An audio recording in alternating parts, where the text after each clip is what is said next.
November 15 வீரா serial வரக்கூடிய எபிசோட்ல என்ன நடக்க போகுது அப்படின்னு பார்க்கலாம். உங்களுக்கு இந்த வீடியோ பிடிச்சிருந்தது அப்படின்னா மறக்காம சப்ஸ்கிரைப் பண்ணிக்கோங்க. வீராவுடைய அண்ணன் நினைவு நாள் வந்துருச்சு. வீரா வீட்டில் இருக்கிற எல்லாரையுமே அவங்களுக்கு தவசம் பண்ணுறதுக்காக கிளம்பிக்கிட்டு இருக்கிறாங்க. வா வீரா போகலாம் அப்படின்னு கூப்பிடுறாங்க மாறன். ஆனால் வீரா ரொம்பவே அழுதுகிட்டு மனசு உடஞ்சி போய் கீழே இறங்கி வர்றாங்க.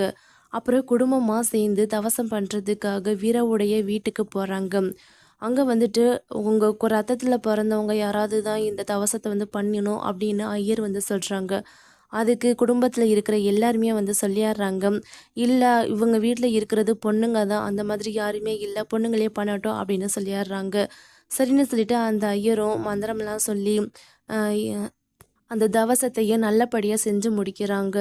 அப்போ தான் ராஜேஷுடைய அம்மா சொல்கிறாங்க, கொ கொன்னுட்டு இப்போ நீங்களே வந்து ஆறுதலாக இருக்கிறீங்கல்ல, இன்றைக்கி என் பையன் இருந்திருந்தா எனக்கு இந்த நிலமை வந்திருக்குமா? என்ன தான் நான் அவர் வீட்டில் போய் இருந்தாலும் இன்றைக்கி அந்த பெரிய மனுஷை போட்ட பிச்சை மாதிரி தானே எனக்கு இருக்குது அப்படின்னு சொல்லி அழுக ஆரம்பிக்கிறாங்க.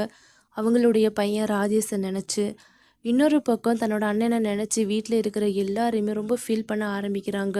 அதுலேயும் அதிகமாக வீரை வந்து ரொம்ப ஃபீல் பண்ண ஆரம்பிக்கிறாங்க. தவசம் காரியம் எல்லாம் முடிஞ்சதுக்கு அப்புறமா வீட்டுக்கு கிளம்பி வர்றாங்க. அங்கே தான் நம்ம மாறன் வந்துட்டு பெரிய சர்ப்ரைஸே வச்சுருக்குறாங்க வீராவுக்கு. வீராவுடைய அண்ணன் ஆட்டோவை வந்து பயங்கர டெக்கரேஷனாக ரெடி பண்ணி கொண்டுட்டு வந்து வாசல் முன்னாடி நிறுத்தியிருக்கிறாங்க. அது மட்டும் இல்லாமல் அவங்க வேலை பார்க்குற அந்த ஆட்டோ ஸ்டாண்டில் இருக்கிற எல்லாரையுமே வீட்டுக்கு வர வச்சுருக்குறாங்க விருந்துக்காக. ரொம்ப நன்றி, நான் அண்ணன் நினைவு நாள் அன்னைக்கு அண்ணனோட ஆட்டோவை கூட்டிகிட்டு நீங்களும் இங்கே வந்திருக்கிறீங்க, ரொம்ப சந்தோஷமாக இருக்குது அப்படின்னு சொல்கிறாங்க.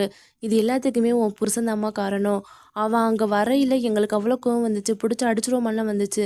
ஆனால் அவர் காலில் விழுகாத குறைய மன்னிப்பு கேட்டார். அதில் இருந்தே தெரிஞ்சிருச்சு அவன் வேணுக்குன்னே ஆக்சிடெண்ட் பண்ணலை, இது எல்லாமே தெரியாமல் நடந்தது தான் அப்படின்னு. நீ நன்றி சொல்லணும்னா உன் புருஷனுக்கு தாம்மா சொல்லணும், அவர் தான் அங்கே வந்து இது எல்லாத்தையுமே பண்ண சொன்னார் அப்படின்னு சொல்கிறாங்க. வீரா ரொம்பவே ஷாக்கிங் ஆகிறாங்க. மாறனை பார்த்துட்டு என்ன சொல்கிறது என்ன பண்ணுறதுனே தெரியாமல் ரொம்ப ஃபீல் பண்ண ஆரம்பிக்கிறாங்க வீரா.